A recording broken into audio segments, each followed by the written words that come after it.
Olá, eu sou Gisele Nader Bastos, sou médica e epidemiologista e há mais de 10 anos trabalho com gestão hospitalar. No vídeo de hoje nós vamos conversar sobre uma temática que vem emergindo com grande força aqui no Brasil, o Value Based Healthcare, ou a sigla VBHC, e no português, geração de valor. Por que esse é um conceito tão importante? Por que é que nós vamos conversar um pouquinho sobre este conceito, as razões dele existir e quais as principais barreiras e dificuldades encontradas em sua implementação? Isso é extremamente importante porque é uma possível saída para que a gente consiga lidar com os altos custos dos cuidados em saúde e a ineficiência clínica. Bem, e quando isso surgiu? Isso surgiu no ano de 2006 com a publicação do livro Redefining Healthcare, publicado por Elizabeth Teisberg e Michael Porter. Neste livro, eles definem o que é uma cadeia de valor e dão uma nova dinâmica à saúde, trazendo um enfoque sobre a perspectiva do usuário, do que realmente importa para ele, aliada a custos que sejam aceitáveis e acessíveis. Dessa forma, a teoria traz consigo duas grandes preocupações: custos mais acessíveis e melhores desfechos em saúde, ou seja, resultados de qualidade para os pacientes. De 2006 para cá, várias foram as publicações em artigos científicos em revistas renomadas como Harvard Business Review, Health Management, que abordaram essa temática. E no ano de 2019, nós tivemos a publicação do Guia para a Implementação de Modelos de Remuneração Baseados em Valor pela ANAP. Além de todas essas publicações, eu recomendo fortemente a leitura de um artigo publicado no New England Journal of Medicine no ano de 2010, que é a base teórica. Ele foi escrito pelo Porter também e que chama What is Value in Healthcare? Nesse artigo, há a abordagem da fórmula de valor. E o que é esta fórmula de valor? É uma equação onde no numerador nós temos os desfechos clínicos que importam para o paciente e no denominador nós temos os custos. Eu costumo falar que é importante que nós possamos adaptar esta fórmula e que ela passe a ser desfechos clínicos sobre custos versus pertinência. Por que versus pertinências? Porque eu posso ter um desfecho clínico satisfatório a um custo razoável ou aceitável, porém o procedimento não era pertinente. Vamos a um exemplo. Eu tenho um paciente com dor lombar que é submetido a um procedimento de cirurgia de coluna. Nesse momento, o paciente tem desfechos clínicos muito bons. Ele tem um tempo médio de permanência aceitável dentro da instituição, ele não infectou, ele teve melhora da dor, o custo desse procedimento foi todo adequado, porém, quando eu vou analisar a pertinência, estava inadequado ter submetido esse paciente. Não era pertinente ter submetido esse paciente ao procedimento cirúrgico. Eu poderia ter feito um tratamento clínico. Então, se a pertinência é nula, a equação, consequentemente, ela fica toda anulada. Bom, e falando um pouquinho da parte de cima, então, do numerador dessa fórmula, o que são desfechos clínicos no contexto da entrega de valor, né? O desfecho clínico é o resultado de um tratamento que realmente importa para o paciente. Vejamos um exemplo, um paciente que tenha um câncer de próstata. O médico, o urologista, pode estar extremamente preocupado se durante o procedimento cirúrgico ele conseguiu fazer a exérese de todo o tumor sem deixar margens comprometidas. Quando a gente pergunta ao paciente o que realmente lhe importa nesse procedimento, pode ser que o objetivo dele seja restabelecer suas funções sexuais e não ficar com incontinência urinária. Ou seja, veja como nós temos objetivos diferentes e perspectivas diferentes do médico e do paciente. Enquanto o médico está realmente atento e preocupado com um desfecho clínico de metástase ou de acometimento de cápsula da próstata, o paciente está preocupado se após a cirurgia ele vai ficar com incontinência urinária ou disfunção sexual. Existe um estudo da Universidade de Utah que avaliou o grau de concordância entre as preocupações dos médicos e as preocupações dos pacientes frente a algumas patologias. E esse estudo mostrou um resultado assustador. Por que eu digo assustador? Porque 90% dos pacientes tiveram diferentes combinações de declaração de valor quando comparada à escolhida pelo médico. Ou seja, mais uma vez, reitero aqui, não há alinhamento de expectativas entre o prestador de serviço de saúde e o paciente.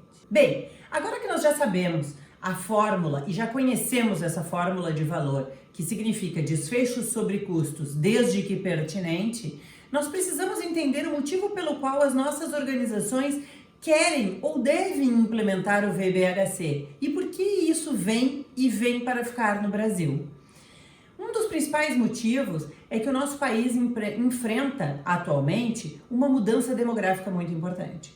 Nós sabemos que no ano de 2030 o Brasil será o 5º país com o maior número de idosos do mundo. E com isso, as mudanças na transição demográfica e epidemiológica começam a acontecer. Um país onde nós tínhamos muitas doenças infecto-contagiosas e parasitárias, depois passamos por um momento de aceleração das doenças de causas externas, ferimento por arma de fogo, acidente de trânsito e etc., passa a ter que conviver com uma terceira carga de doença, o que Mendes chama de tripla carga de doença. A manutenção das infecciosas e parasitárias, o aumento do número de causas externas e agora o aumento dos pacientes idosos com doenças crônico-degenerativas, as neoplasias, diabetes, hipertensão, entre outros. Com isso, o perfil de saúde acaba sendo um perfil de saúde mais complexo e mais dispendioso.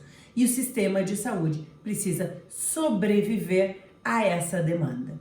Nós temos então que passar de um modelo fee-for-service para um modelo de remuneração baseado em desfechos. E dessa forma, nós vamos fazer com que o modelo de fee-for-service possa coexistir, mas não seja o modelo predominante de remuneração em saúde no Brasil. Além disso, qual é a outra razão para que o VBHC se estabeleça? É importante que os desfechos que são relevantes para o paciente sejam priorizados e que sejam considerados na hora das tomadas de decisão. Além disso, é extremamente importante, e é um outro motivo para que o VBHC seja implementado, que a gente priorize os desfechos que são relevantes para o paciente com o menor custo possível. E à medida que a gente prioriza qualidade e que se padroniza um cuidado e um atendimento que tenha ênfase na qualidade, nos resultados e na sustentabilidade, nós aumentamos a eficiência e diminuímos a variabilidade do cuidado. Alguns países já têm adotado, e no Brasil, em algumas instituições, nós já temos esse exemplo de bundles, os famosos bundles para procedimentos, principalmente procedimentos cirúrgicos, onde 2 cirurgiões, por exemplo, o cirurgião A e o cirurgião B, utilizam o mesmo pacote de instrumental cirúrgico, as mesmas condições, realizam o mesmo procedimento cirúrgico e ao término disso, com o acompanhamento ao longo do tempo, se avaliam os desfechos dos pacientes. E caso o cirurgião A tenha tido um desempenho superior ao do cirurgião B, esse cirurgião poderá ser remunerado com um valor adicional por desempenho, é um pagamento por desempenho. Com isso, nós estamos privilegiando aqueles que têm um resultado melhor e mais efetivo para o paciente. É extremamente importante que os desfechos estejam claros, que eles sejam mensuráveis e comparáveis, porque de nada adianta eu ter um indicador, por exemplo, de mortalidade numa instituição hospitalar e um indicador que utilize outras métricas e outros parâmetros em outra instituição hospitalar. Por quê? Porque eu não consigo fazer a comparabilidade entre os dados. Nesse sentido, os Estados Unidos têm um site que chama Hospital Compare, onde os dados imputados têm a mesma metodologia de coleta e você consegue fazer a escolha de uma determinada instituição para realizar um procedimento baseado em resultados. Veja bem, eu preciso fazer uma cirurgia cardíaca. Eu estou em dúvida se eu vou para o hospital A ou para o hospital B. Eu posso acessar esse site e facilmente eu consigo ver resultados de mortalidade, infecção, tempo médio de permanência e assim por diante. Isso faz com que haja uma transparência, uma publicização de dados transparente com a mesma metodologia sendo empregada. Para que a transformação da saúde possa acontecer, Porter propôs então a criação do conceito e da fórmula de valor, mas também de uma agenda de valor, onde ele aborda os itens que são necessários para que esse processo aconteça dentro das instituições. Eu não vou me aprofundar em cada um desses itens nesse vídeo, porém, é importante que vocês saibam que o primeiro passo é que a gente possa escolher uma condição clínica prevalente, uma condição clínica que a instituição tenha interesse, conhecimento e, fundamental, um líder médico afeito ao tema. A liderança médica dentro da cadeia de valor, ela é extremamente importante. Essa pessoa ela precisa ser reconhecida pelos seus pares como detentora de um conhecimento e como a pessoa que vai nortear o paciente ao longo da sua cadeia de cuidado. Depois disso, nós podemos organizar o que chamamos de IPUs, Unidades de Prática Integrada. São locais onde o paciente pode fazer desde o seu diagnóstico até o seu tratamento. Por exemplo, mulheres na faixa etária dos 50 anos que venham a ter o diagnóstico de câncer de mama podem realizar a sua biópsia, a sua quimioterapia, radioterapia e até mesmo cirurgia dentro dessas unidades de prática integrada. Num segundo momento, Porter diz que nós precisamos medir de forma fidedigna, transparente, os dados e os resultados de saúde das pacientes e de qualidade de vida. Nós vamos ter 2 momentos de aferição de desfechos. Os momentos intra-hospitalar, por exemplo, para esta paciente com câncer de mama que foi submetida a um procedimento cirúrgico na instituição, mas também os momentos de aferição de desfechos no pós-alta, através de contatos telefônicos ou visitas domiciliares. Nós vamos conseguir saber qual o grau de satisfação dessa paciente, como ela se sente, baseado em questionários, sempre validados já na literatura. Dentro da cadeia do ciclo de cuidado do Porter, então, nós já vimos o ponto 1, que é a unidade de prática integrada, o cuidado integrado em IPUs, o ponto de número 2, que é a mensuração dos desfechos, e no ponto de número 3, nós temos que mover para um bundle de pagamento por ciclo de cuidado. Nós devemos pensar e entender que uma determinada paciente tem um custo ao longo de todo o seu tratamento e não mais ver unitariamente quanto custa uma mamografia ou uma biópsia de mama, mas sim entender o custo de uma jornada de uma paciente com câncer de mama HER2 positivo, por exemplo. O ponto 4 que o Porter traz nessa agenda é integrar os serviços de saúde e os sistemas de saúde que são dados. E aí, neste ponto, é importante que a gente tenha fundamental atenção aos sistemas de tecnologia e informação, que é o ponto 6 da cadeia. Porque a integração entre os serviços só se dá quando a gente tem um sistema de informação integrado e bom, funcionante, que apoie o médico, a enfermeira, a equipe multiprofissional que trabalha nesta IPU, nesta unidade de prática integrada, para a tomada de decisões. E o quinto ponto? O quinto ponto é a expansão geográfica, ou seja, não apenas atender pacientes de uma determinada localidade, mas à medida que eu vou ganhando conhecimento, expertise, otimizando os meus recursos humanos, otimizando os meus recursos financeiros e conhecendo a jornada do meu paciente, eu consigo ter melhores desfechos e eu posso, com isso, também expandir a minha área geográfica de atuação. Volume, palavra importantíssima para a geração de valor. Então vejam, rapidamente nós falamos aqui da cadeia de valor do Michael Porter e depois nós vamos aprofundar num próximo vídeo item a item de cada um desses pontos. E quais são os aspectos fundamentais para que essa mudança aconteça? Ponto de número 1 é que nós precisamos entender que o modelo deve ser centrado na atenção primária. Barbara Starfield publicou já na década de 90 vários artigos que dizem que uma atenção primária efetiva e realmente positiva é capaz de resolver até 90% dos problemas de saúde de um indivíduo sem necessidade de encaminhá-lo a um nível secundário ou terciário. E aqui nós temos consciência de que para que o modelo de VBHC seja implementado, é muito importante que a atenção primária esteja organizada, tanto do sistema público de saúde, o nosso SUS, quanto dos sistemas privados na atenção de rede privada ou conveniada à saúde.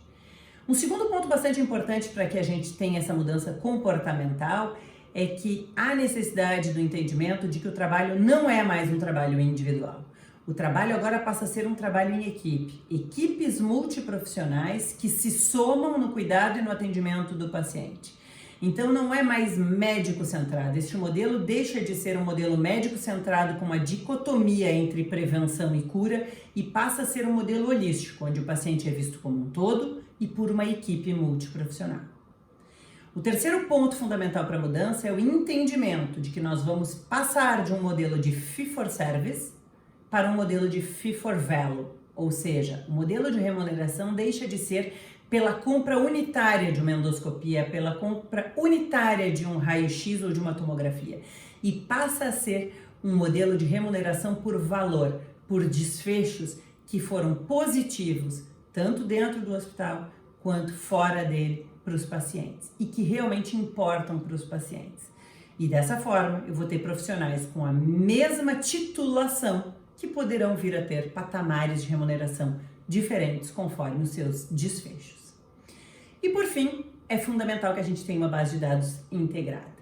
Sem informação integrada, fica realmente muito difícil a gente conseguir linkar o paciente a toda a sua jornada e a toda a sua cadeia de cuidado. Depois de conhecermos um pouquinho então sobre os aspectos fundamentais para a mudança, é importante que se diga o que é o pagamento baseado em valor e o que não é o pagamento baseado em valor.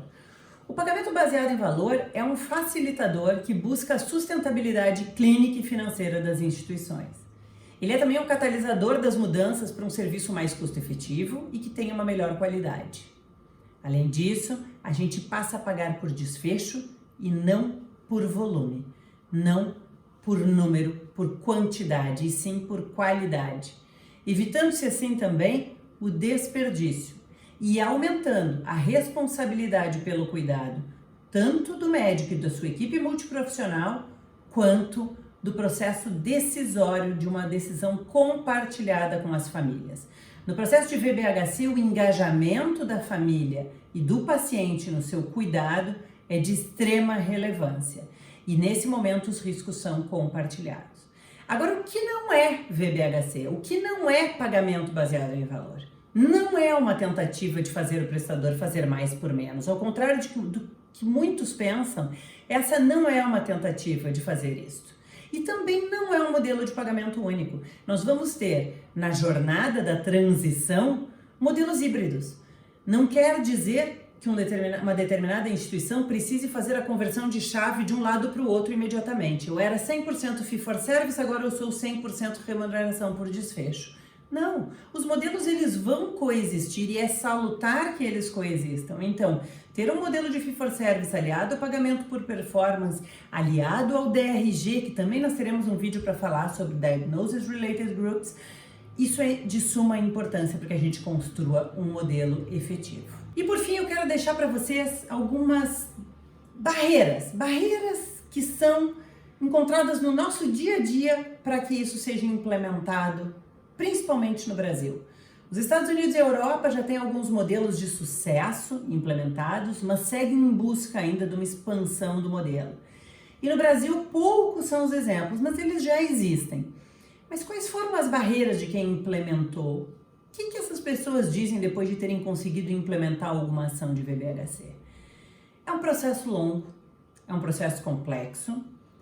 Ele tem uma complexidade ainda maior porque ele envolve diversos stakeholders. Então, uma barreira que nós já enfrentamos de saída é o entendimento e a compreensão do que é esse conceito, tanto por parte dos pacientes e dos familiares, quanto por parte dos convênios, das operadoras de saúde, da indústria farmacêutica e também dos formuladores de políticas públicas. A maioria dos países está começando isso, né? Como eu acabei de comentar com vocês, na Europa, exemplos super bem sucedidos aí, Holanda tem exemplos muito bonitos para se ler, Portugal tem alguns exemplos, o case da Martini Clinic, que é um case de implementação de VBHC para tratamento de câncer de próstata, que também será discutido. Ainda há uma grande polêmica sobre os modelos de remuneração. E um dos pontos que eu quero destacar aqui como barreira também para a implementação desse modelo é a cultura médica. Nós precisamos fazer com que a equipe médica entenda, não como uma forma avaliativa ou punitiva por resultados, mas sim como uma fórmula de valorização do seu trabalho de qualidade. Eu peço a vocês que compartilhem esse conteúdo com quem vocês acham que possa vir a ter interesse nessa temática.